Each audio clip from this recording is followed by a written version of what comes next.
An old man named Pil-ju works as a part-time server at a restaurant. His young coworkers love him because of his kind personality and good manners.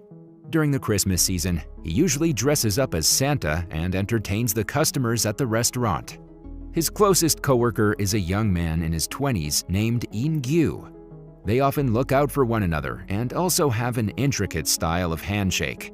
One day, Han receives a phone call from his daughter and goes numb. In-gyu, noticing the change in his mood, inquires if something is wrong. Han does not respond to his question and simply walks away. Later, we see him rushing to the hospital to see his now dead wife.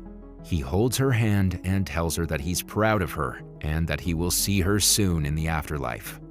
Following this, the scene shifts to Han's wife's funeral, where many people express their condolences to him. Then, Han has a brief conversation with his doctor, who worries about his health. He also hands Han a bottle of medicine to help him relieve his pain. After this, the doctor asks Han if he really intends to carry out his plan. The latter responds that he has already fulfilled all his responsibilities as a husband and father. Now, there's nothing that can make him wait anymore.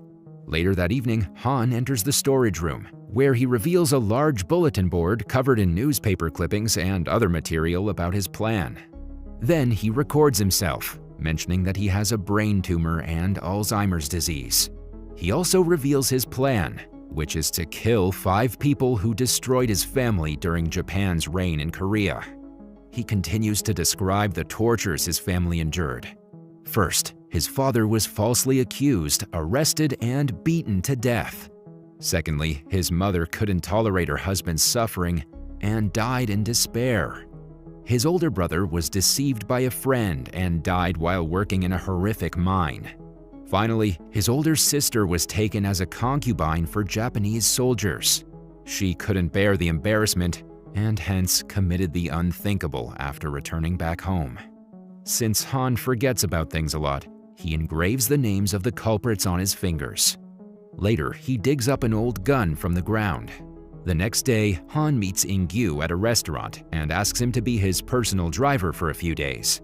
At first, In-gyu is taken aback by the unexpected request and inquires about it. Han responds by explaining that due to his age and lack of a driver's license, he needs someone to drive him around. Han also mentions that In-gyu will not be fired from his current job and that he would also be paid. Following this, the two head to the car. In-gyu is taken aback to learn that it's a Porsche. He inquires about it and Han mentions that it's an unregistered car he's renting for a week. After a while, they reach their first destination, a hospital. Han leaves, instructing In-gyu not to wait for him or call him until he himself does. Han then pulls out his hospital map and examines it. After that, he enters the hospital and uses his age as an excuse to get a seat from a couple. We later learn that he wanted that specific seat because it was out of the CCTV's range. Later at noon, a cleaning lady awakens Han and informs him that he can't sleep at the hospital. He soon remembers his motive for being there as he stares at the names engraved on his fingers and sees the cranky wife of the director. When Han is about to leave to carry out his plan, In-gyu appears unexpectedly, startling him. Han angrily asks why he didn't wait for him, but In-gyu asserts that he was worried, as it has been more than 5 hours. Han continues to urge In-gyu to return home, saying he has important work. As a result, In-gyu starts getting irritated. He tells Han not to be a prick before walking away. Afterward, Han, using a long fabric piece, opens a door to get to the director. When he makes it inside, he wakes up his first target by throwing a glass of water on his face.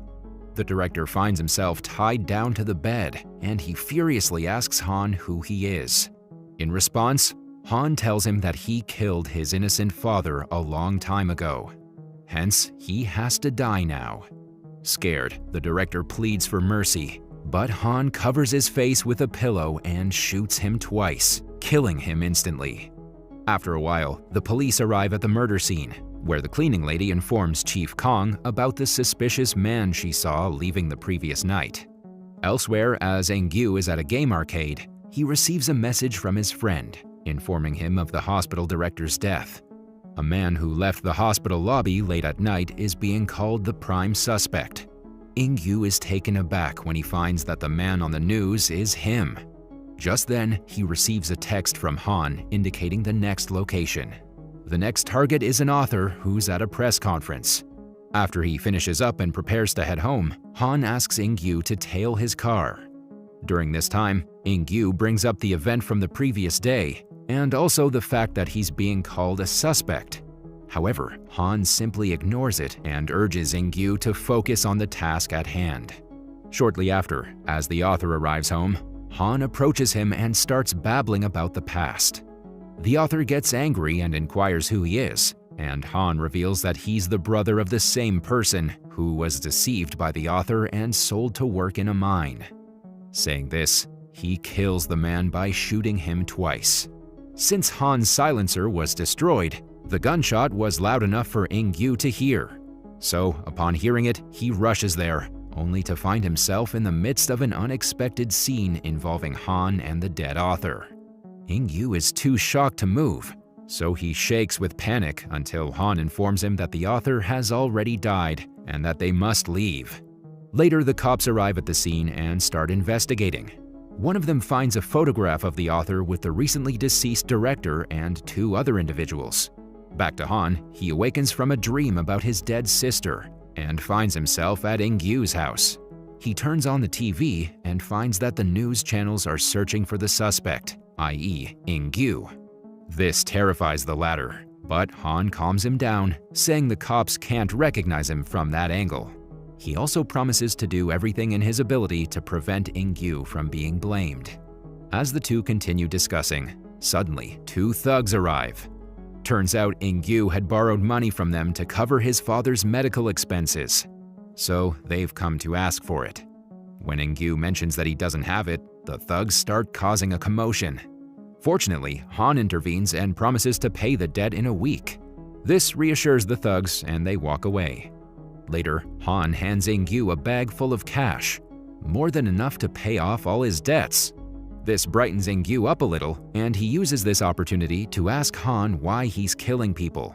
The old man explains everything right from scratch, and also reveals that he has 3 more people to kill. Hearing this, In-gyu's expression quickly changes. At the police station, officers are discussing who will be in command of the Japanese army celebration. Chief Kong quickly volunteers when he learns that the Japanese officer in the photo he saw earlier at the author's residence will be there. The scene then shifts to the event where Han gets past security with a fake ID. Shortly after, he sees the Japanese officer and starts remembering the time when his sister was forced into being a concubine. Later, Han heads to the toilet where he manages to create an explosive using the items he brought. He then pulls out his gun from where he had hidden it. After he leaves, Chief Kong, who is suspicious of him, searches the toilet but finds nothing. In the next scene, the Japanese officer approaches the stage for his speech. Chief Kong, who is still suspicious of Han, alerts the other cops to keep an eye on him. They immediately spread out and scan the area. One of them finds out that Han had actually used the ID of the dead author. Alarmed, they begin looking for him, but just then, Han detonates the explosive, filling the room with smoke. After a while, he creates another explosion, resulting in total chaos. The cops are trying to escort the Japanese officer to a safe place, but suddenly, Han arrives and kidnaps him. He then locks the door and drags the Japanese officer to the elevator, where he brutally kills him. Kong is already on the ground floor, waiting to arrest the perpetrator. But when the elevator doors open, he only finds the dead body of the Japanese officer.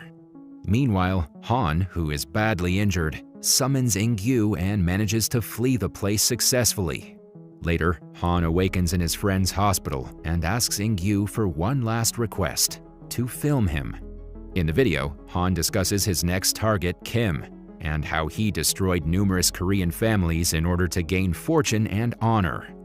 He also continues to expose all of Kim's wrongdoings and how he was never punished for them. Instead, he was regarded as a military hero. Later, the two are arrested by Kim's men. They are about to be executed, but just then, In-gyu asserts that he has a copy of the film somewhere else. So he takes them to the place where the notorious thugs who he borrowed money from live. As the two parties see each other, they get into an intense fight. Fortunately, Han manages to save In-gyu. He also apologizes for dragging him into this situation and thanks him for everything he has done. Before the cops arrive at the fight scene, Han flees in his Porsche. However, In-gyu is not so lucky, as Officer Kang apprehends him. The scene then shifts to the next day, where several army personnel are celebrating the launching of Kim's statue. He also appears in his army uniform. As Kim continues to speak about how he's safeguarded Korea, Han recalls the time when Kim spoke similarly but in support of Japan. Following this, he pulls out his gun and points it at Kim's granddaughter. He then threatens the evil general to expose all his past deeds. Having no other options, Kim finally speaks up. He goes on to describe how he sold himself to the Japanese government, imprisoned anybody who spoke Korean, urged Korea's youth to fight for Japan, and deceived several Korean women into becoming Japanese concubines, including Han's sister. Hearing this, everyone, including Kim's granddaughter, are taken aback by this information. Han then points the gun to Kim and shoots him dead, mentioning that they will meet in hell. After a while, Kang and In-gyu arrive at the scene. They notice Han with his gun surrounded by cops on all sides. In-gyu mentions that he finds the situation very odd, as Han is getting arrested before he kills his fifth target. However, when he rethinks it through, he realizes that the fight target is none other than Han himself. We are then taken to the past, where Han meets his sister dressed as a Japanese soldier. This shocks the latter, and she inquires if he realizes he's dressed in the same uniform as the soldiers that harassed her. Han responds by saying that he doesn't care what happened to her. This means that he was also one of the reasons for his family's demise. Back in the present, as Han is about to kill himself, In-gyu appears and begs him to stop. He also tells Han that if he commits the unthinkable, everything he's done for justice will become futile. Hearing all this, Han gets emotional and finally drops the gun. In the final scene, we see In-gyu visit Han in prison, who no longer recognizes him due to his dementia. However, he remembers their particular handshake, which causes In-gyu to be emotional. The movie ends as the two hug, just like they used to in the past.